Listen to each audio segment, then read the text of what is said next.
Tanta coisa para sincronizar aqui. Gente, olha, nós estamos dando sequência à série de mensagens que chamamos de Reconstruindo. Reconstruindo. Nós estamos falando sobre reconstrução.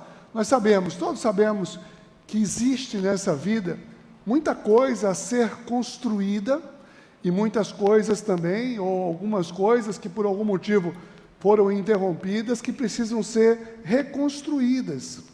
Nós vimos na semana passada que essa é a primeira mensagem, nós vimos a importância de que toda reconstrução se dê a partir de bases sólidas, e nós vimos aqui algumas delas. Mas olha, preste atenção, a palavra de Deus, ela nunca, em momento algum, ela prometeu que nessa vida nós não teríamos dificuldades. É um engano. Pessoas acharem, não, agora eu não terei mais problema, nenhum mal vou ter, enfim, não vou ter mais dificuldade nenhuma. Não. Afinal de contas, saiba de uma coisa, nós permanecemos em um mundo decaído. Nós estamos, sim, em um mundo decaído.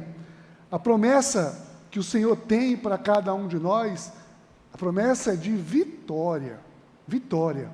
E olha, sinceramente, não existe vitória sem desafios, sem luta, sem esforço, sem superação de adversidades. Talvez seja até desnecessário aqui eu alertar algumas pessoas que, chegar aqui e dizer assim, olha, gente, saiba que em algumas coisas que nós empreendemos ou que precisamos reconstruir, nós enfrentaremos adversidades. É possível que alguém aqui esteja passando, nesse exato momento da sua vida, por uma grande adversidade. Aliás, o mundo, temos dito isso já há alguns meses, o mundo, quem imaginou 2020 desse jeito? Não é verdade? Então, ou seja, todos nós temos aí essas adversidades. A proposta é o seguinte, olha, tem adversidade, mas a vida segue. Nós temos uma grande obra pela frente, chamada vida. A nossa vida precisa ser vivida. Nós temos muita coisa para fazer, para empreender, para construir e para reconstruir. Sim, assim, hoje, a nossa mensagem hoje aqui é com que postura nós devemos, então, enfrentar, estar faceando as adversidades. Todas essas adversidades que surgem diante de nós num processo de reconstrução. Então, o nosso tema hoje são os obstáculos. Esse é o nosso tema hoje. Os obstáculos. Os obstáculos. E olha, o salmista, ele diz uma coisa muito interessante, o salmista Davi diz no Salmo 34, verso 19, ele diz assim, olha, o justo passa por muitas adversidades, mas o Senhor o livra de todas. Olha que coisa legal. O justo passa por muitas adversidades. Agora a gente precisa entender, quem é o justo? Opa, agora pegou, O Senhor vai livrar os justos. Quem são os justos? Ah, o justo é aquela pessoa muito boa, é aquela pessoa assim, aquela pessoa A, B, daquele perfil. Não.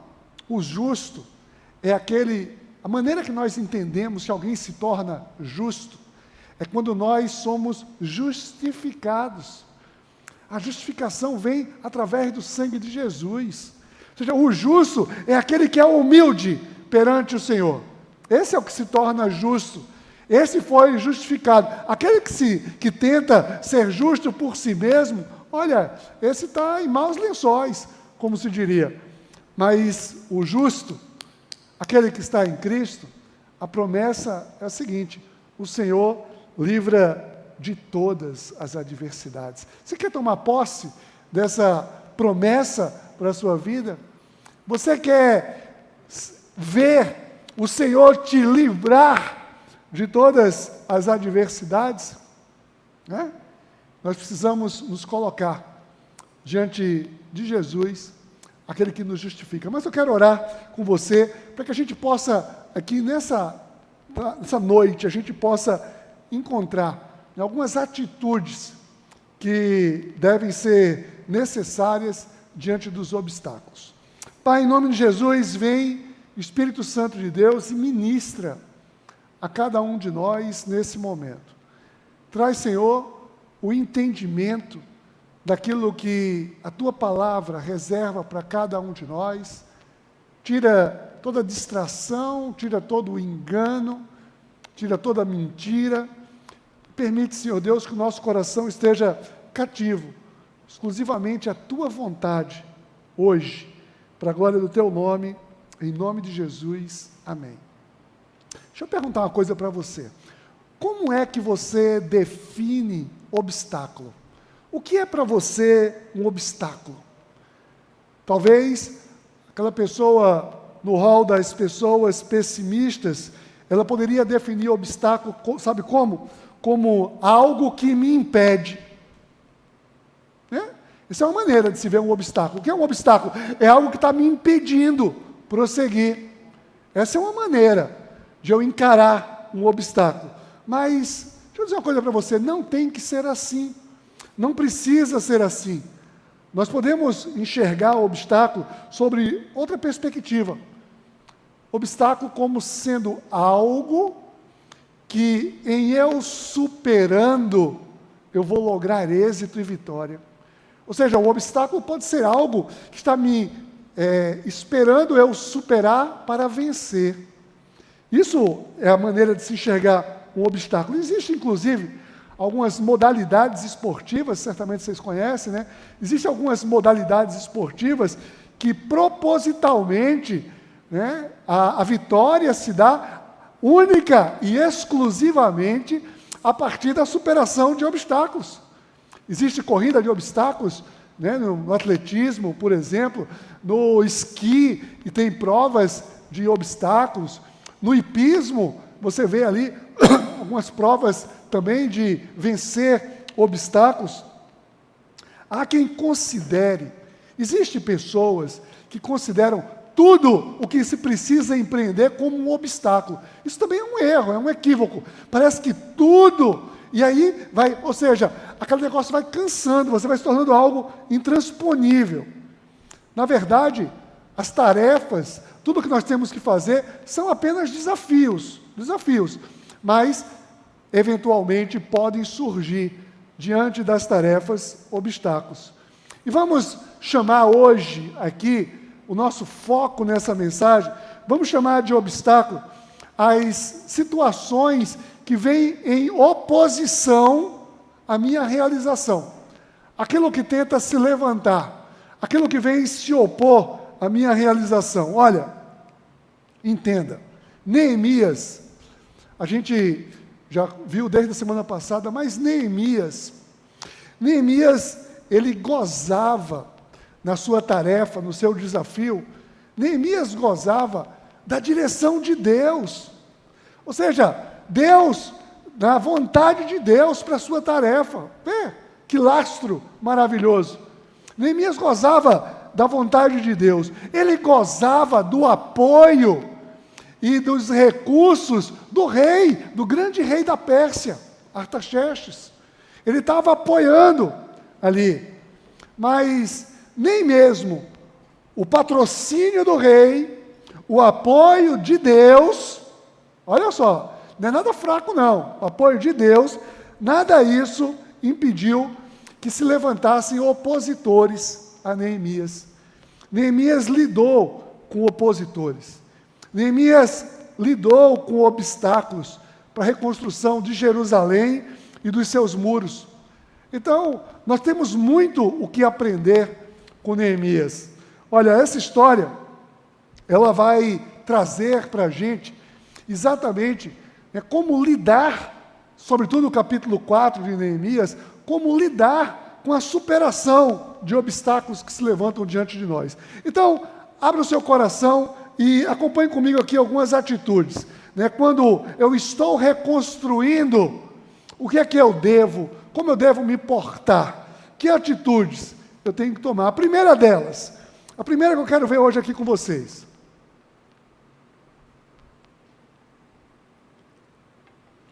Eu devo estar pronto para resistir à oposição. Resistir.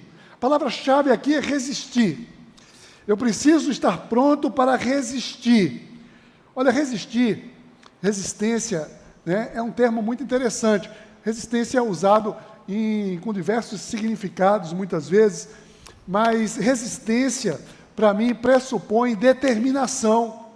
Persistência, ali, ó, resistência tem foco, é uma força, pressupõe perseverança.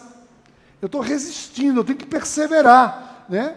Porque resistência, ela é sempre algo que eu estou tentando vencer, uma força contrária a mim. Eu estou resistindo a algo que vem contra mim. Então, eu preciso estar pronto para resistir, né? Neemias encontrou opositores que estavam não apenas ali se opondo, mas estavam ridicularizando ele, humilhando ele. E olha só, o texto que Denise leu aqui, Neemias 4, eu vou reler aqui os versículos 1 e 2, diz assim: quando Sanbalate soube que estávamos reconstruindo o muro, ficou furioso, ridicularizou os judeus e na presença de seus compatriotas e dos poderosos de Samaria disse: o que aqueles frágeis judeus estão fazendo? Será que vão restaurar o seu muro? Irão oferecer sacrifícios? Irão terminar a obra num só dia? Será que vão conseguir ressuscitar pedras de construção daqueles montes de entulhos e pedras queimadas? Olha, Sanbalate estava ali ridicularizando. E é preciso entender o seguinte: resistir não é apenas um embate de forças, não pode ser encarado apenas como uma quebra de braço. Resistência pressupõe muita sabedoria. Para resistir eu preciso ter, né, entendimento da situação como ela está se apresentando.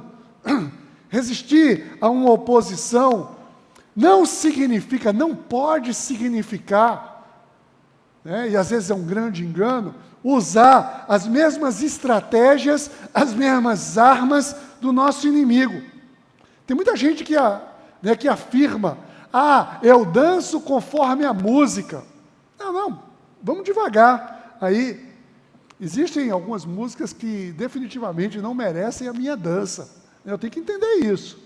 Existem músicas que não vale a pena, tá? E eu me coloco pronto para resistir quando eu tenho uma convicção de quais são os meus valores, quais são os meus princípios, aonde reside a minha fé, tá? Então, isso é estar pronto para resistir, não é uma reatividade de acordo com o momento, não, eu me preparo previamente para resistir.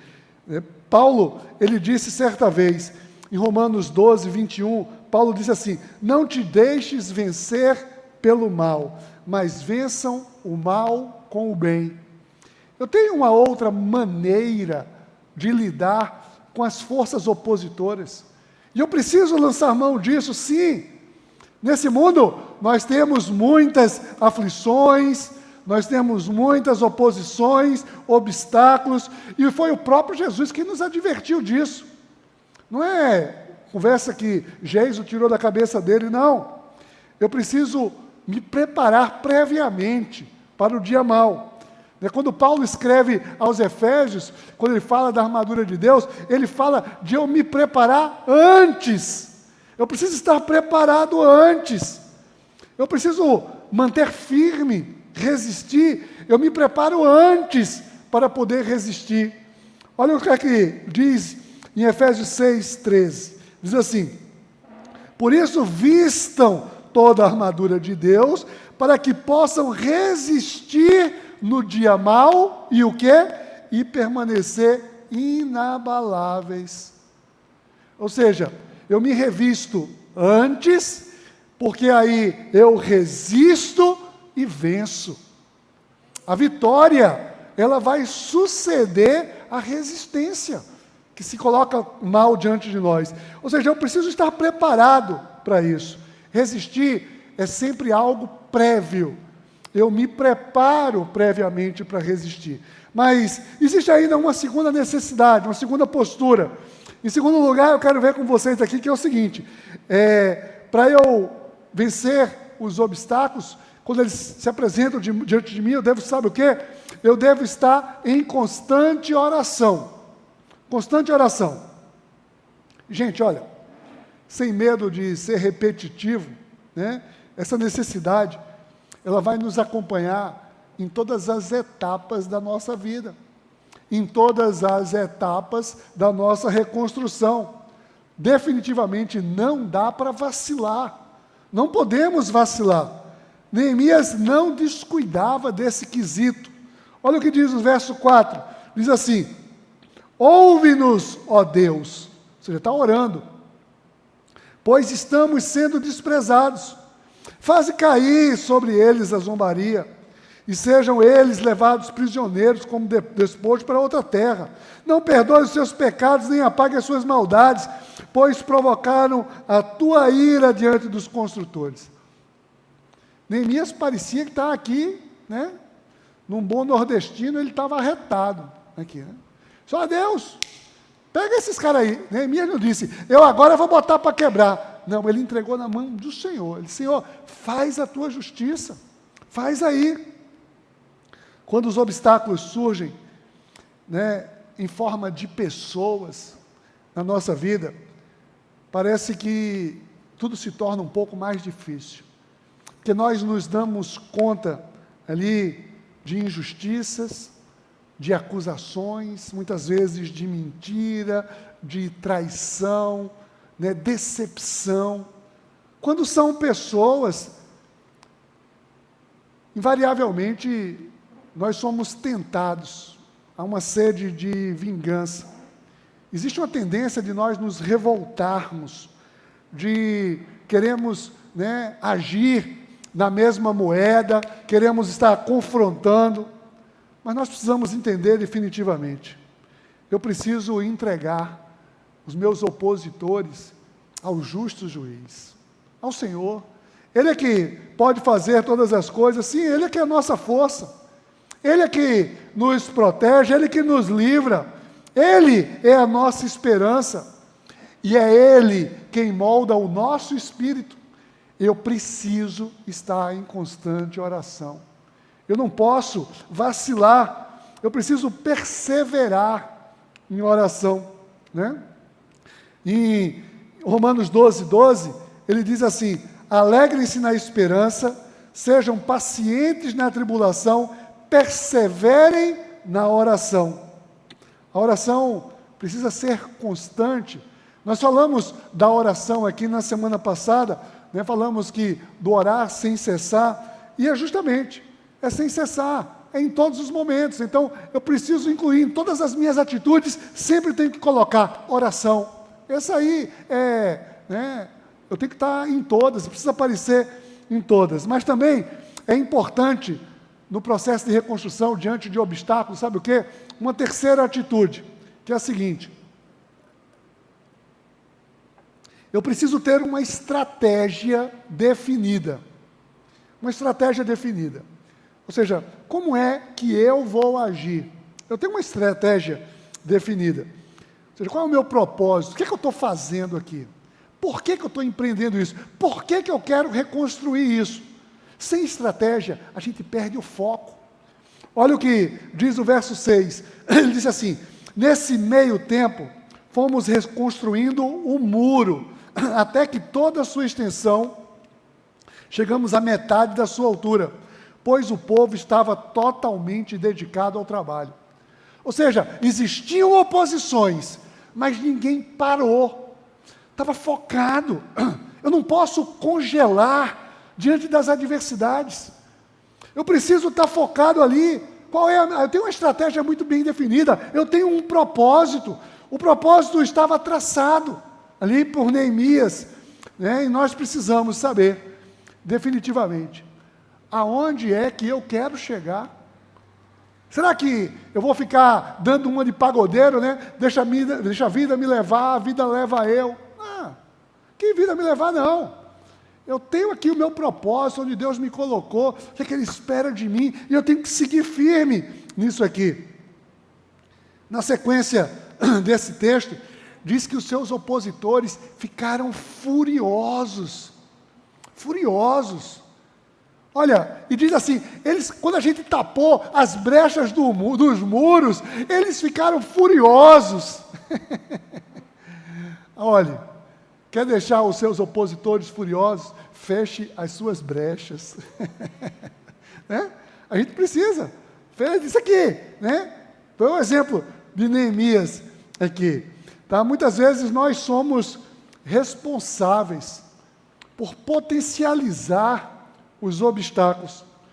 Nós muitas vezes nos distraímos, nós perdemos o senso de propósito, nós entramos numa distração, qualquer que seja ela, e perdemos a nossa estratégia, que foi previamente definida.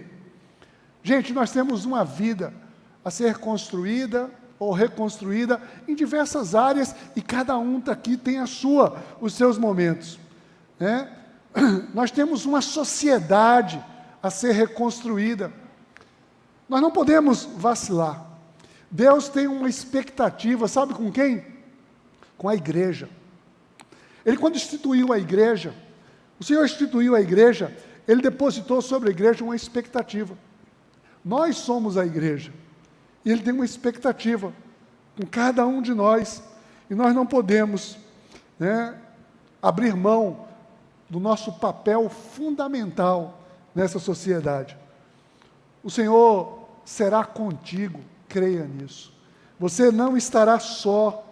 Quando nós seguimos a nossa vida de acordo com o propósito que Deus colocou para cada um de nós, essa será a melhor decisão e a melhor estratégia da nossa vida. Olha o que Paulo diz, escrevendo aos Coríntios, no capítulo 15, 1 Coríntios 15, 58, ele diz assim: portanto, meus amados irmãos, mantenham-se firmes e que nada os abale. Sejam sempre dedicados à obra do Senhor, pois vocês sabem que no Senhor o trabalho de vocês não será inútil. No Senhor, o meu propósito, quando eu estou no meu foco, aquilo não me será inútil. E aí, se eu estou no Senhor, eu estou no meu foco, que venham os obstáculos. Que venham os obstáculos. E nós venceremos todos eles. O Senhor nos tornará vitoriosos sobre todos eles. Para isso, eu preciso ainda de uma quarta postura.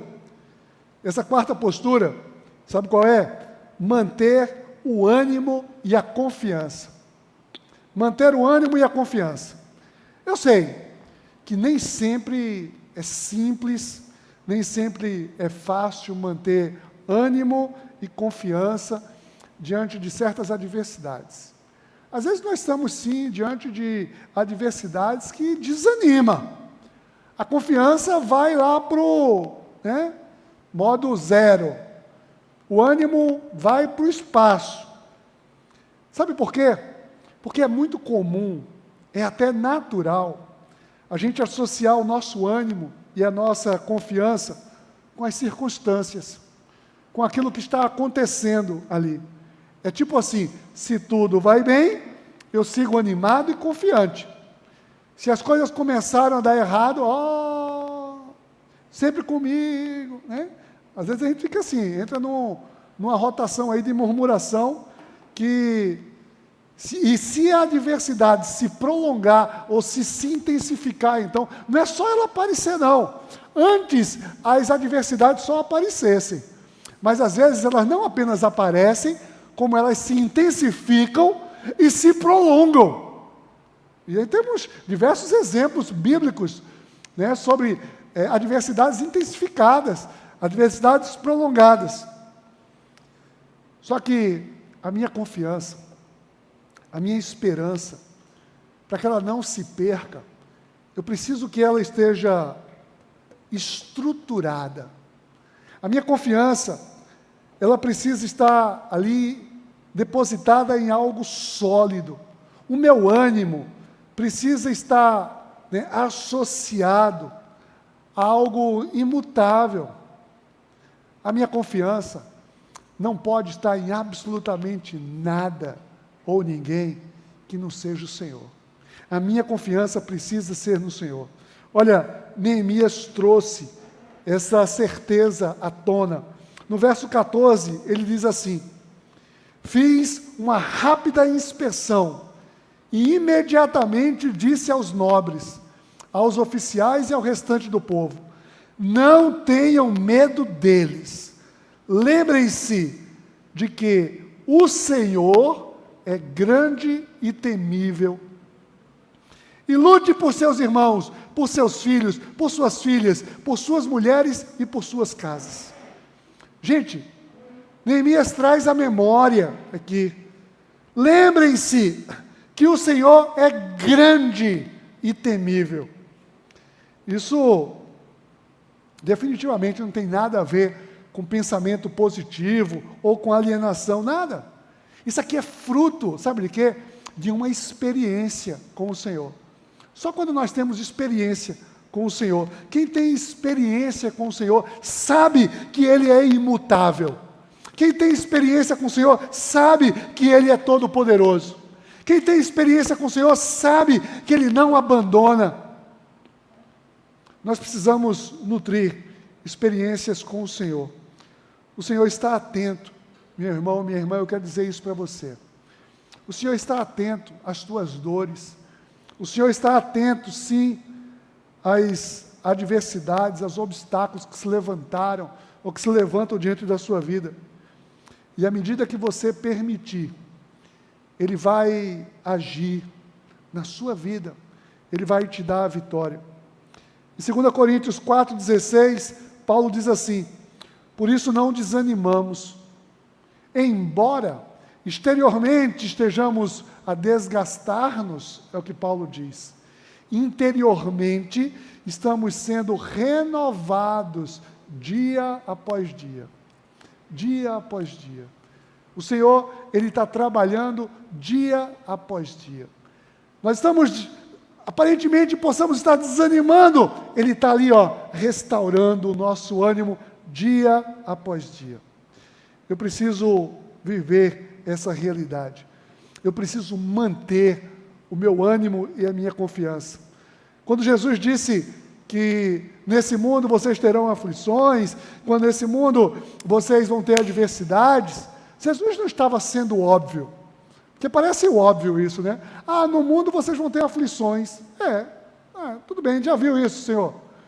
Mas o diferencial vem depois. Ele diz: tenham bom ânimo, eu venci o mundo. Jesus disse: mantenham o ânimo. É fundamental a manutenção do ânimo. E em quê? Na vitória dEle. A vitória dEle. Eu me associo à vitória dEle e eu serei vitorioso. Animem-se, eu venci o mundo, disse Jesus. Mas por fim, nesse processo de reconstrução e diante dos obstáculos, sabe o que mais eu devo fazer? Vamos à nossa quinta atitude. E a quinta atitude é: nunca baixar a guarda. Nunca baixar a guarda. Sim. Confiar no Senhor não significa agora abestalhar-se, né? Não significa agora entrar ali numa acomodação. Não. Confiar no Senhor faz com que a gente se mantenha vigilante. A gente esteja firme, não baixe a guarda, vigie, esteja atento à sua vida, esteja atento às suas decisões, esteja atento à sua postura. Jesus, em diversas passagens, olha, eu poderia relacionar aqui diversas passagens, ele fala sobre a importância de se manter vigilante. Vigilante. Pedro também disse Pedro disse que o diabo, ele está só esperando uma oportunidade ali. Então eu preciso estar vigiando. Ele está esperando uma oportunidade. Olha só, 1 Pedro 5,8 ele diz: sejam sóbrios e vigiem. O diabo, o inimigo de vocês, anda ao redor como leão, rugindo e procurando a quem possa devorar.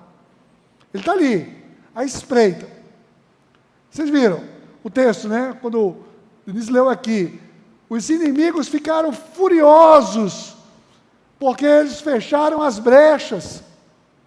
E é o que o Pedro diz aqui: vigiem. Ou seja, não dá para baixar a guarda. Essa expressão, baixar a guarda, vocês sabem, né? É uma expressão que vem do boxe. O boxe tem, né? Não baixa a guarda. Tem a ver com uma postura de atenção. A guarda é uma postura de atenção, né? Porque se eu me descuidar, o adversário, ele quer o quê? Ele quer me dar um soco. E, de preferência, ele quer me nocautear. Então eu preciso não baixar a guarda nunca. A guarda precisa estar levantada. É a guarda que vai me proteger. É a atenção. Eu preciso estar atento o tempo todo, permanentemente. Vigilância permanente. Sabe, tem um ditado, né, que diz assim: é um olho no gato, né? É um olho no gato e um olho no peixe, né? É um olho no gato e um olho no peixe. Eu tenho que estar ali atento, vigiando, o tempo todo. Nunca se descuide. Neemias, ele seguia a tarefa e sempre se resguardando. Olha o que diz os versículos 16 e 18 desse capítulo 4, ele diz assim: daquele dia em diante, enquanto a metade dos meus homens fazia o trabalho, a outra metade permanecia armada de lanças, escudos, arcos e couraças. Os oficiais davam apoio a todo o povo de Judá que estava construindo o muro. Aqueles que transportavam material faziam o trabalho com uma mão e com a outra seguravam a arma. E cada um dos construtores trazia na cintura uma espada enquanto trabalhava. Comigo ficava um homem pronto para tocar a trombeta. Tinha alguém pronto para dar o sinal de alerta, tocar a trombeta. O inimigo se levantou e tocava a trombeta. E olha, deve ser assim comigo e com você. Cada um de nós, todos nós temos adversidades na nossa vida, áreas que precisam ser vencidas, obstáculos que precisam ser superados, oposições que se levantarão. Por isso, eu quero que você tenha no seu coração, nesse exemplo de Neemias, aqui que quando os obstáculos se levantarem, eu devo estar pronto para resistir à tentação. Eu devo estar em constante oração. Eu preciso ter uma estratégia definida e não perder o foco jamais. Eu preciso manter o meu ânimo e a minha confiança e nunca me descuidar, nunca baixar a guarda. Eu quero nesse instante orar com você. Qual oposição você tem encontrado nos seus projetos? O que você tem na sua vida faceado? Alguma coisa que tem que ser apresentado diante de você e que você precisa superar. Que obstáculos são esses que precisam ser superados? Quais são os teus medos? Às vezes, o medo é um grande obstáculo. Às vezes, o medo surge como um obstáculo que nos paralisa, fazendo até mesmo a gente desacreditar da nossa capacidade, do nosso potencial, da nossa identidade. Sabe o cara da trombeta, lá que ficava do lado de Neemias?